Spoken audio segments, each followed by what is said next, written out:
Well, the holidays are here, and they can put us in some sticky social situations that are tricky to navigate. Here to help us mind our manners this holiday season is etiquette expert Sharon Schweitzer. It's always great to talk with you, Sharon. Xavier, thank you for having me back as a guest on the show. It's always my pleasure and an honor. We've got a lot to get to, and I want to start with vaccines. It's everywhere right now when you go to work, when you go to the grocery store, when you try to go see a movie. Everyone is talking about the vaccines. For those at home and their families, getting their gatherings together, how do you go about navigating that? You suggest it's really on the host of the gathering to kind of lay the ground rules. That's right, because the host needs to let the guests know in advance so they can prepare. If it's a vaccinated event and you want everyone to be vaccinated, then let them know that on the invitation, on the text, on the phone call, the email, the little printed invitation if you're sending it out via snail mail. But many, many people are doing that now, so the guests have an idea, and then the guests can decide whether they want to attend or not, what their comfort level is. And then also, if the guests are going to be required to bring a mask or wear a mask until food and drink are served, make sure you let the guests know that as well.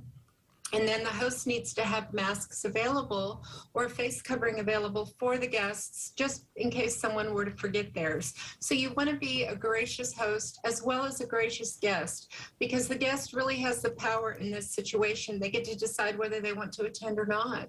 Yeah. Vaccines probably fall into this category, but there's always those discussions that we might not want to have at the holiday gathering. Politics tends to always come up. That's one that always causes issues. But then there's also maybe the aunt or the uncle or the cousin that asks one too many questions about some things. How do we go about those discussions that we just don't want to have? So many of these questions, Xavier, fall along generational divides, because many times the younger generation does want to talk about politics, and they do want to have a discussion about what they think should be done that maybe will help change things or improve the situation in the nation. And so we see these things falling along generational divides, because sometimes the older generation just does not want to talk about politics, sex, or religion, whereas that may not be the case. So one of the things you can do is take the cue from your host or hostess. What are some of the topics that they are putting out?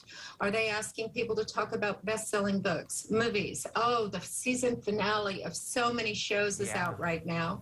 And there are some brand new seasons that are coming out, brand new segments that have just been released, Nobel Prize winners, sports. There are so many things that are happening right now that are great conversation starters. Literally, and if you find anything else, literally anything else, right? And we're short on time here, Sharon, so I want to get this in, though, because it happens every year. What do you do when someone gives you a gift and you don't have a gift for them? Well, you don't want to run to the closet and grab one and pretend like you have one ready. You cannot, you just can't do that. But what you can do is you can be very gracious, thank them for their thoughtfulness, and tell them how much you appreciate it. The other thing you can do, which is something I've done over the years, is be prepared with what I call throwdown gifts. And many, many people do this. The butlers in England have recommended it for years. Go out and buy 2 different types of gifts and buy many of them. Buy maybe 20 or 30 if you have the room. Pre-wrap them and make sure that they are not fragrance. They're nothing that has any kind of scent to it that might, really interfere with someone. But have them be gifts that you can give to people whenever someone shows up at your home. Have a set of stationery cards where you can write a quick note if you have to excuse yourself or go to the ladies' room or the kitchen.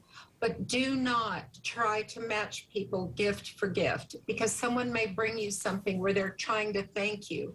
But it's always good to have a nice small gift in the closet or tucked away, but you've got to prepare way in advance for that. It's not something you can just go grab and re-gift something for them. Sharon, thank you so much. You always have such great advice. Of course, we'll have more details. She has a whole website, in fact, full of just great advice. I was reading some articles today. Just head to our website, 9and10news.com. Well,